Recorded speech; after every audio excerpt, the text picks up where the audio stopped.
Welcome to Three Voices Unfiltered, where no topic is off limits and everything gets real. Join us, Ronisha, Theresa, Suzanne, as we dive into hot topics, share our wildest experiences, and bear our honest opinions and thoughts. Buckle up, because with us it's always raw, always vibrant, and absolutely unfiltered. Welcome to another episode of Three Voices Unfiltered. I am Suzanne. I'm here with Ronisha, Theresa, and we have our very first guest on the show, Miss Maynard. Welcome, Miss Maynard. Miss Maynard's here to talk about a very interesting topic that we're actually celebrating this month. So I will let Ronisha introduce us to the topic, and then we'll go on with Miss Maynard. So this month we're celebrating Black History Month. So I'm excited. I want to share a little bit about Black History Month and how it got started. So it first originated by a person by the name of Carter Woodson in February of 1926. Carter Woodson wanted to have a Negro Week, and that's what it was. It was like Negro Week. And he launched it with the Association of the Study of Negro Life and History, and he promoted it in schools and communities. And the reason why he chose February is because February is the month that Frederick Douglass was born. He was born February 14th. And also Abraham Lincoln, who was born in February 12th. And those two people, according to him, played a major role in Black history. So, and that's why Black History Month is in February. And then it was nationally ratified in 1976 by President Gerald Ford. He officially recognized Black History Month, urging Americans to honor the contributions of Black people in America. And since then, it's been an annual thing where we want it to remain an annual thing. Yes. Where we recognize the contributions of Black people in America. That's right. So that's the history. Right. So I met Miss Maynard at the Council of Aging. I took my mother for an art class. Miss Maynard is an artist, a local artist, and I thought she would be the perfect guest for this topic. Since Miss Maynard, I'm going to say your age. I'll let you do that if you want to. Okay. Miss Maynard is 80 years old, and she's seen a lot. She's seen a lot more than we have, and she understands, and she's seen changes, progress, lack of progress, maybe progress absolutely. going away, and we're backsliding to other things. So I will start with, just tell us a little bit about yourself. Well, my name is Maynard Williams Nobles, and I'm a native of North Carolina. I grew up in Duplin County, or at least I was born in Duplin County. I attended school in Duplin County, Lenore County, and Jones County. And I was born in 1944. And during that time, things were a lot different from, a whole lot different from what they are now.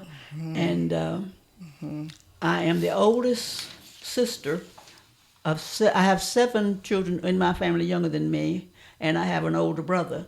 But I have always been their little anchor and their big sister. And so I have experienced a lot. I have always been intuitive. And so everywhere that I would go, even as a little girl, I would ask questions. And if something did not quite sit right with me, I would have to find out what it was. And my mother would always have to go and get me. Because those of you who were born during that time and after that too will understand about the segregation issue. And everybody, a lot of people would not be kind to you. And my parents understood that I had to know certain things. And I would go ask questions. I didn't care who you were, what color you were. I had to ask questions, and most of the time people would answer me too. And so I didn't have to be protected, but my mother always saw a need because it's not well, it's really not feasible to trust everybody. Not safe. Not but you were safe. inquisitive and you wanted to know. Yeah. Okay. And, well, as I grew up, I was the same way. Anytime that I could help anybody do anything, and I'm still that way, that's why I'm here today, I will do it. That's right. And anytime that I saw something that was wrong, I would speak up. And so the saying that they have now, see something, do something, it's not new to me. I've always been like that. And believe it or not, I suffered from social anxiety as a little girl.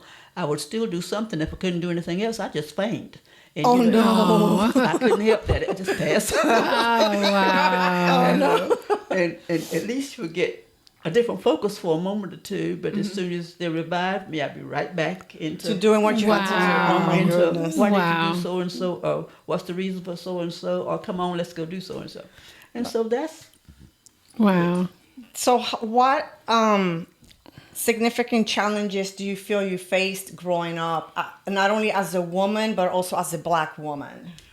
well, a lot of the challenge that I faced as a woman is that I have never been one to follow the traditional little woman stereotype.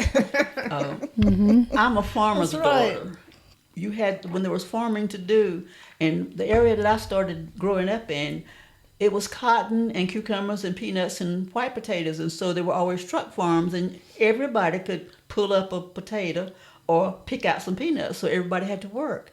I didn't know anything about girl stuff and boy stuff, so everybody had to work, and there was always a danger for not only just for little girls, but for little children from some people that you work with, and so I always had to have. I didn't develop this sixth sense. I've always had it, I guess, but it just got stronger by always having to be on guard. And as I grew older, the challenge became a little bit harder because there were certain expectations for girls, regardless of your color. Yeah. And then, and growing up in a fully segregated society was hard for me because I had red hair, I had small features, and I was light-skinned. And so I was sort of like the person to be picked on for the day. So I had to grow a thick skin emotionally and physically. So I did that. And I have always been a little feisty. I don't make excuses for it. And I understand that. Suzanne and I can does. wrestle and I can throw a pretty good punch.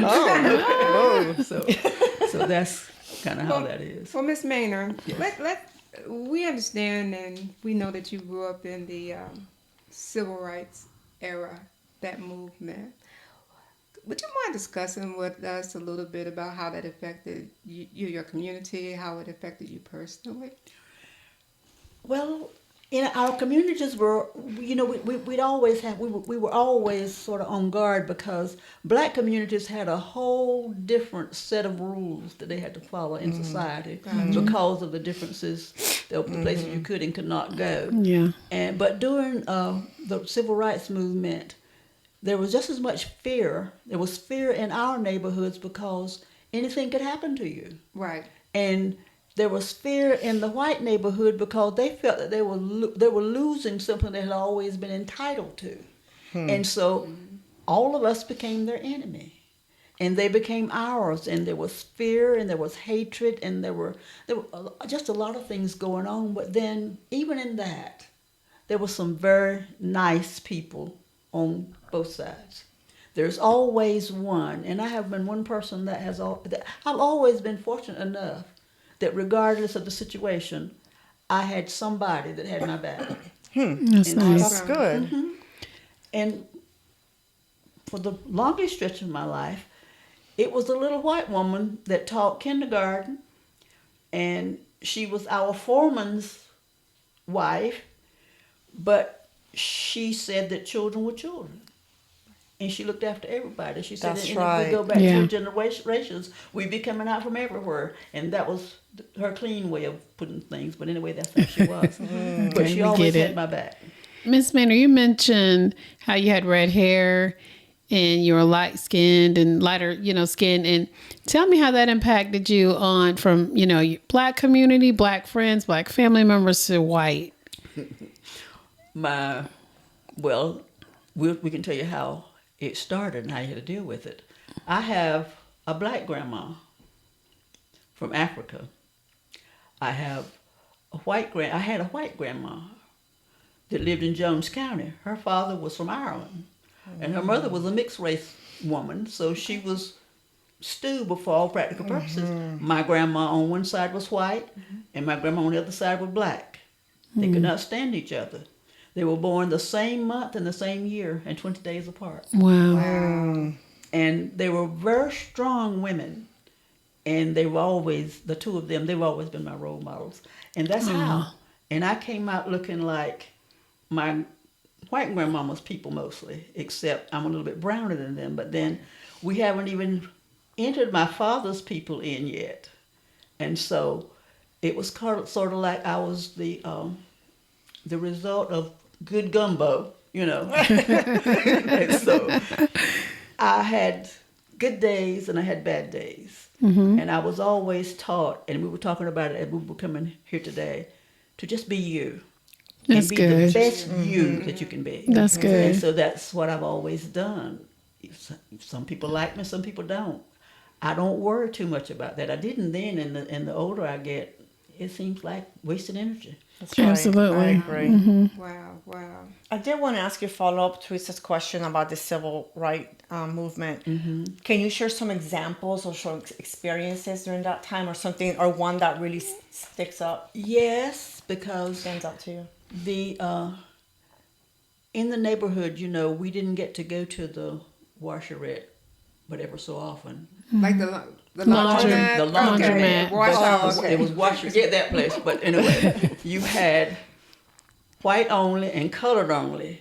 But the only thing that separated you was like a church pew going that way. And you were sitting back to back. Right now, if you had a disease, you could catch each other's. But you didn't cross that line. Okay. Interesting. And there was always the fear and that angst about having to be there. And when you've always been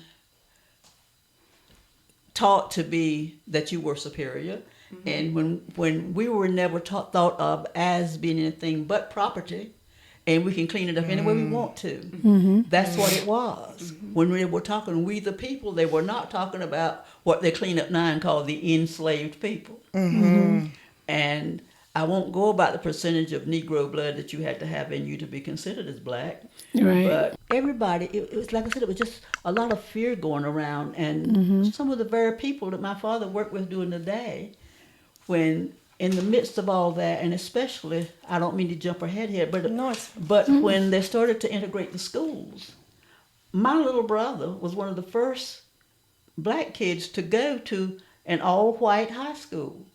And the people that my father worked with during the day were standing in the ditch at that night with their little cone hats and burning crosses. Yeah. Wow. And it just so happened I came from a bunch of people that could stand their ground.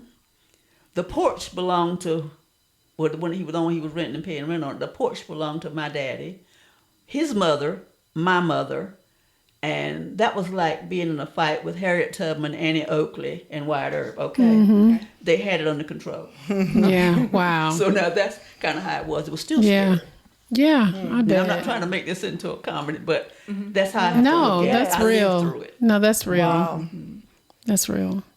Since that time, have you just tell us a little bit about progress?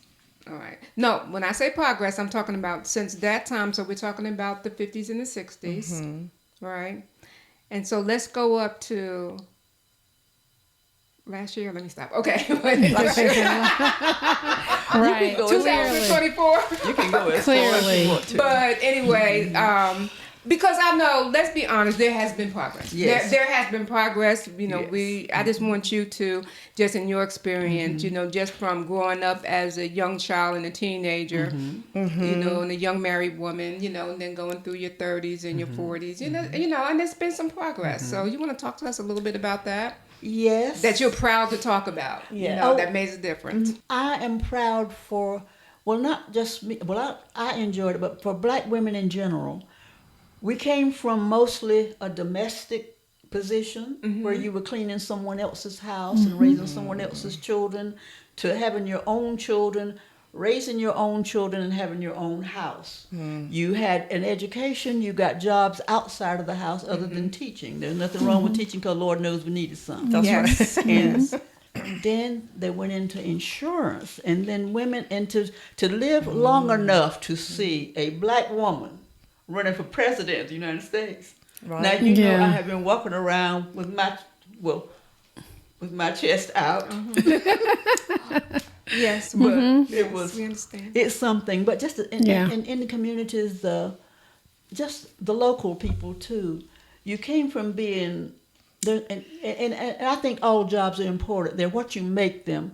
But when you knew you had your ceiling was housekeeping, Yeah. supervisor of housekeeping, and then you could go to nursing, and you could go to food management, and you could go to the even on up for the corporate ladder, and work and do that, and you could wear the latest fashion, and it really made a difference, and I've seen all of that. So society opened up to expand employment opportunities in fashion and things like that. Housing, education. Yes. Yes. Yes. Because you remember back in the day, in order to get past the secondary, level of education, in other words, going to college and, graduate school, that they were going to historically black colleges and universities. Yes. And so then, those doors started opening as well. Yes. And you can go to the Princetons and the Harvards and Columbias, yeah. In the military, The military. Military. There was discrimination in the things. military. Yes. Yeah, because I just saw the movie and documentary first, and then I saw the movie about the 688. Yeah. Who knew? Same thing about the women. What was the name of that movie, you guys? With the women I that know worked what in you're- I know NASA. what Yeah, you're NASA. saying. Yeah, I I was can't just thinking remember the about name that. of the movie. Who knew? Yeah. Because that's things, those type of historic events were hidden. They weren't. That people really were- talking they- That's about. what it was called, Hidden Figures. that's right. There we Hidden go. figures. That's right. There we go. And it's great contributions that were not Right. given Yes. the credit that they should have received. Yeah. Yeah, Yeah. and So- and not just to talk about, because this is not just about black women. No. But I want to mention this statistic because I just heard this, that black women are the most educated women. Yeah. People. Okay, in our society. That's true. today. That's a true statistic. Yeah, Yeah. it is. And when you think about women astronauts, Wow. ooh, and the integration of the military, Mm-hmm. and I'm not just talking about black people and white people going to the military. I'm talking about getting benefits and Yes. and gaining rank, and Yes. even though they still Yes. found That's some right. way to block Because- them Yes. from history. Black people have always been in the military. Now, whether they never got rank. I mean, from the Civil War, like they were made to go into the military. Yeah, A lot of and them were. and what about the Tuskegee Airmen? Like I said, I didn't want to just focus on women. Absolutely. But we have our black men who stepped up to the plate, who died, who Yes. gave their life. They were fearless. All right, to make a difference. Yes. In this country, so we have to give them their just due. For the just due in our history as well. That's right. Absolutely. That's right. Absolutely. And then the women who were, I won't say left behind, but the women who stayed at home and waited for their husbands, for a long time, they didn't have military benefits. Their husbands served, but they didn't have. That's true. Military benefits. That's very true because even after they got out, some of them who went into the military, got out of the military, they couldn't get the VA loans. That's right. They couldn't get any of the benefits that most veterans got because they didn't want them to have, they didn't want, or they tried to redline black veterans and put them in the, least favorable communities. They didn't want them buying new houses. And And that's why the black people had to create their own. Mm-hmm. And by them creating their own and being highly successful, we have the Caucasian, you know, sector whom couldn't believe it, couldn't understand it and destroy it. Exactly. I knew where you were going with that, Theresa, because then you have Tulsa. Also Wilmington. Yes. Wilmington, where my family is from, and they had a lot of businesses and things that got destroyed because they decided, well, you don't want me to do this. We're going to do it over here. Yeah. You And know? the one thing that we did, the one thing that happened with, that happens with minorities is that they have a close personal relationship with God. That's true. That's the truth.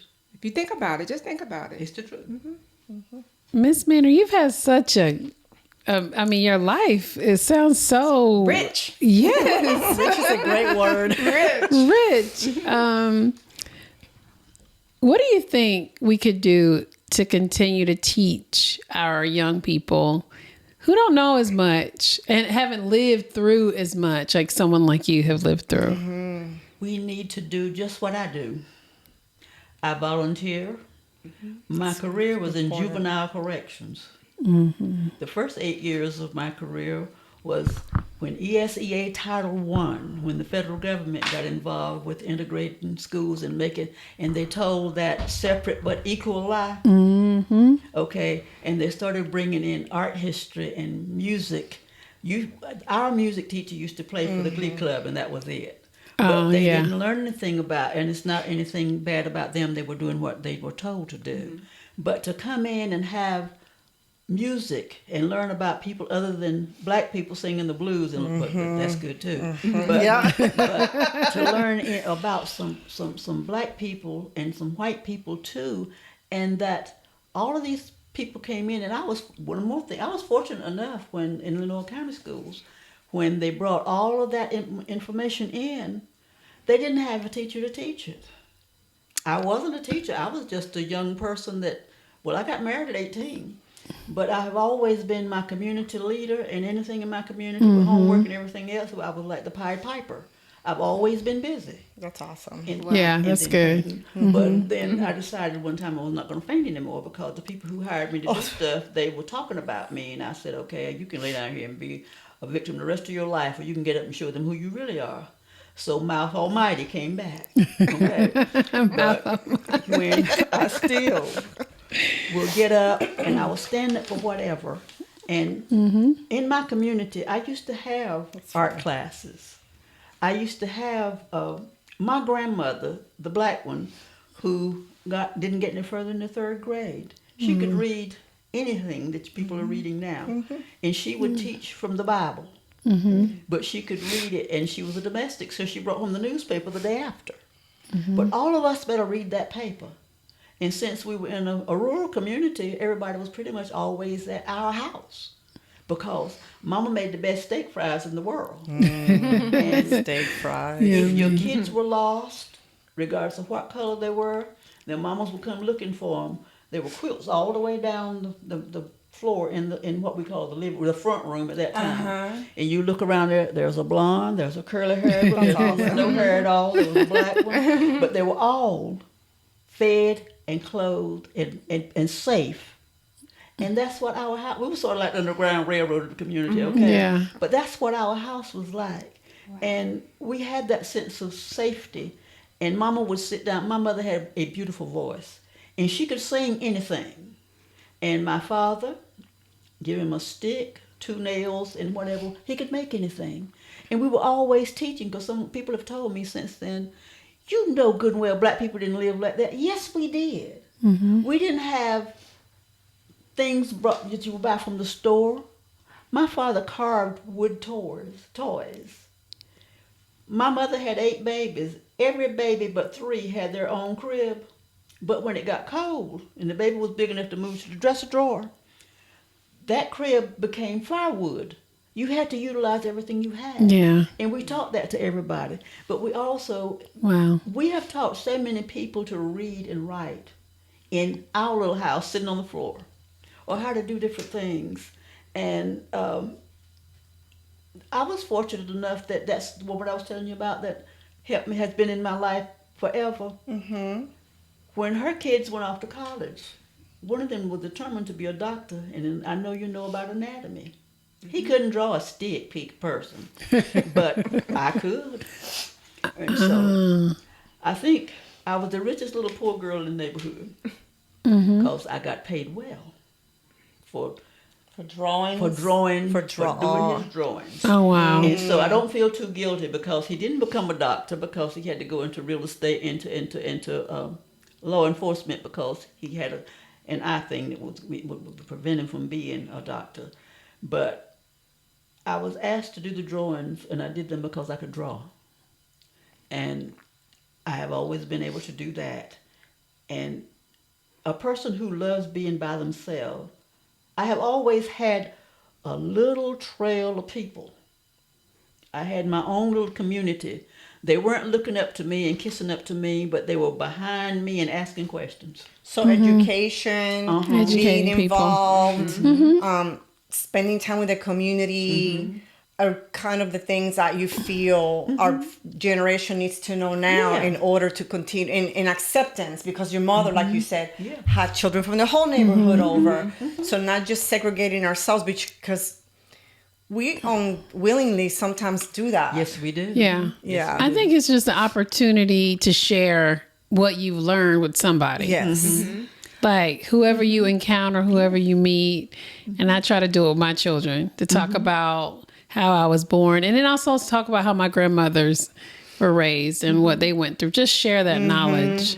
Yes, and we have this, well, it's a fairy tale, but it's the truth, in our house about when I was little. When you were adjusting something over there a few minutes ago, I said my sisters would have a field day with this because they have always called me vampire, bat, or whatever. Because when I was little, we didn't have a lot of space. So when there was, my parents, everybody slept in a big bed. I have waked up more mornings than one. You said it was unfiltered, right? It's I have unfiltered. waked up We're more mornings unfiltered. than one in the hearth. The only place I could look was up the chimney. I can tell you everything there is to be said about bats, okay? Because I would just lay there and I would enjoy watching them as a little girl. Wow. But then when I got older, I told my parents about it. They had a big laugh. They're still laughing about it. But the thing about it is, I could have been an aggravating baby. I didn't get out and discuss that with my sisters and brothers who were smaller because there was something about being in that fireplace that I knew nobody else wasn't supposed to know about it. I was safe there. I was getting ready to ask you, what was it about the fireplace that attracted you to make that your space? I didn't make it my space. My parents I were was young getting ready to married say. couples. Yeah, I was going to I say. told you I am the second of 8 siblings, okay? Okay. And we had And she wound up. In the fireplace. fireplace. Yes. either my mother or my father put me there. They would always be nice and put me back in the bed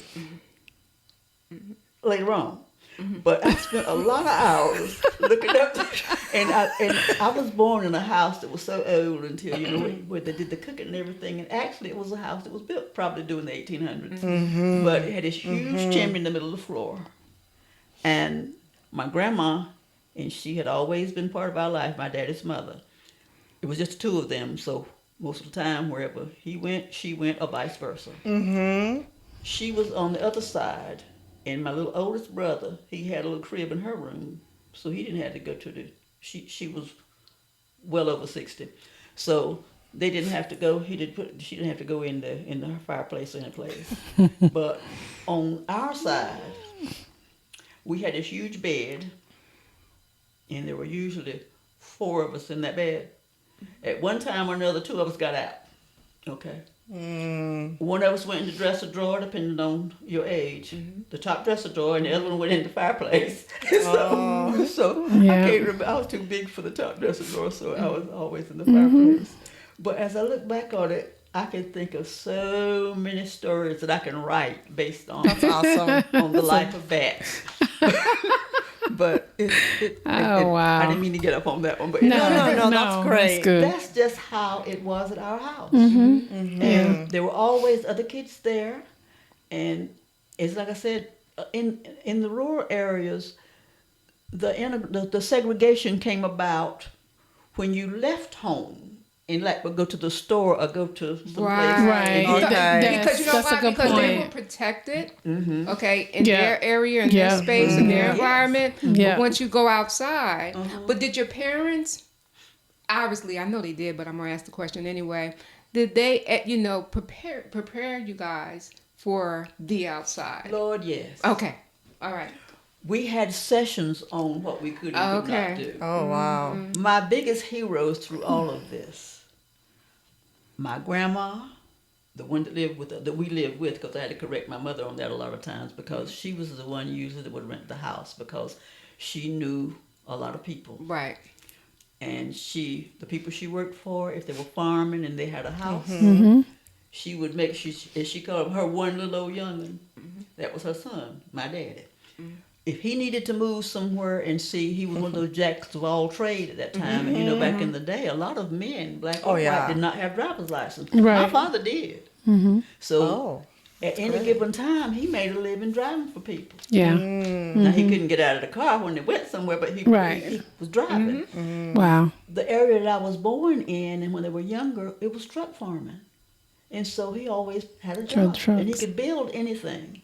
And so it was just kind of like that. But it was that we always had this this core of knowledge and respect and everything in our house. Yeah. And they taught us about you be the best you can be. And the thing that gets me, there's nothing wrong with being respectful, but I was taught to be respectful to everybody. And that's right. That's the way it should be. So it didn't, had to tip the hats and do all that kind of stuff and what was considered as appropriate, because black children came up with a whole extra set of rules of how to protect yourself and how to That's not right. get in trouble. Yeah. Okay. So we had that on top of a very strong, well, two very strong female women that could take care of anything from farming to sewing wood or whatever. And my father, who was he was a very strong, very moral man. And so he was not preaching in the choir and being that type of person, but he believed in treating people the way that he wanted to be treated. Yeah. And he would help you if you needed helping. He knew that golden rule, didn't he? Oh, yes. Yeah. And lived by it. And that's what we had, as I tell people all the time. I learned later on, way later on, when I was thinking William Glass's control theory about that moral compass. We had it the whole while. And so it made a difference. Because we get together and laugh sometime now, because my brother said because all of us were academically gifted, he said, I feel sorry for Mom and Dad. I said, because they had something on their hands with us. We could have been serial killers. And it's the truth, because we could sit down and plot. We could write, if we wanted to back then, but we didn't know about that then, we could write TV dramas and everything else. Wow. And there wasn't much we could not do as a group. The thing that got in our way was segregation. But there was somehow in our little house that my father, well, first of all, and I can say this because we're unhinged, my father was a bootlegger. He didn't do it for himself, but it was a job to feed his family. And he was known as one of the best cookers in the area, okay? He quit whenever people started coming to the revenue, started breaking in the house and disrespecting his family. Yeah. He started to really farm. And the cutest thing in the world, we lived in Mount Olive. And the people who picked my father's cotton, and the irony of all this, were two little white women that were left in the world by themselves. One's husband died and the other one hadn't ever been married. But they picked his cotton every year for 5 years. Wow. And it was the cutest thing in the world. I learned so much from them too, because one of them was a school teacher. And I never could pick cotton. But I was the water girl. And any opportunity that they had to teach me, they did. I wasn't offended by it. They didn't try to teach me anything that I wasn't supposed to know. Yeah. And so it was fun. Yeah, It you were was blessed. tough, Definitely blessed. but I'm glad that your yeah. parents Yeah. parents had the wherewithal. Yeah, to kind of like, even though there was segregation, even They though there didn't was have all that- this civil rights stuff going all around you, they still didn't teach you, we're this, we're stay right here. This is, they still had you open to all other possibilities and all other races and things like that, which Yeah. you probably didn't get the same privilege or the same treatment outside your home. Yeah, they didn't live in fear. No. They didn't live in fear. Your story reminds me a lot of my grandmother's and what she used to tell me. They didn't live in fear because it was life, but I mean, they still had their communities. They had their friends. Yeah, they didn't live in fear, but they lived in realism. Does that make a sense? You know what I mean? Because realistically, this is what was going on. All right, but not to hinder anybody.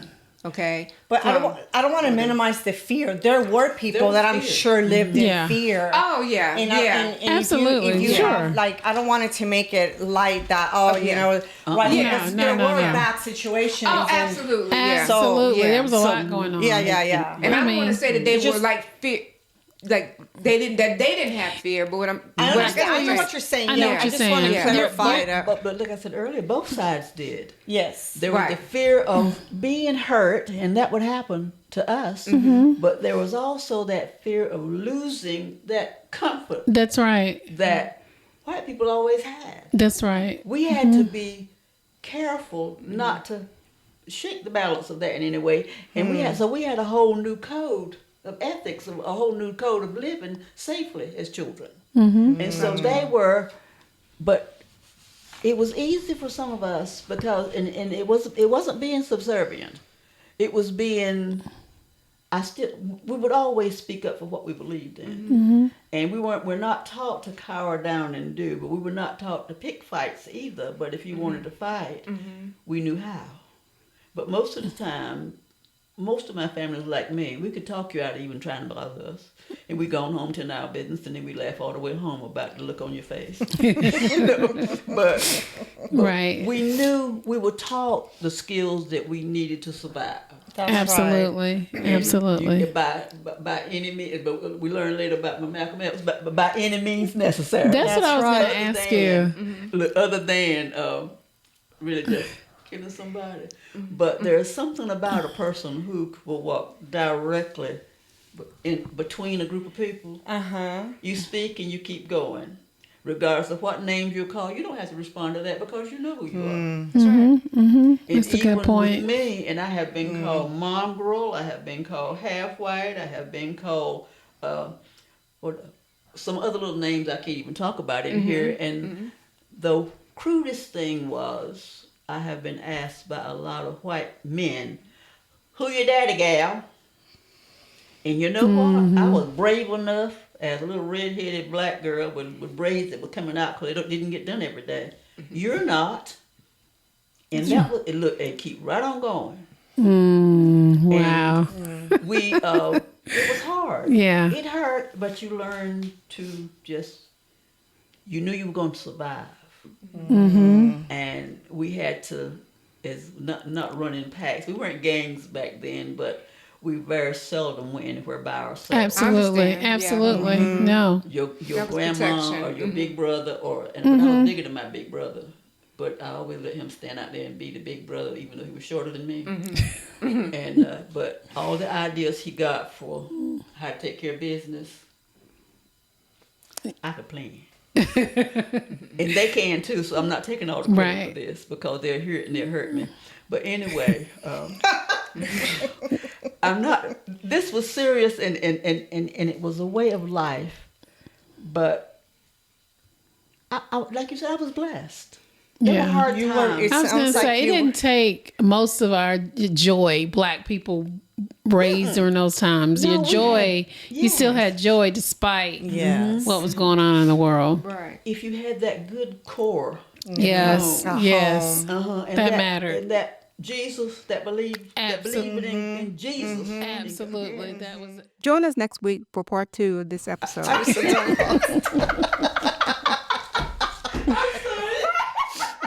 You don't want to miss it.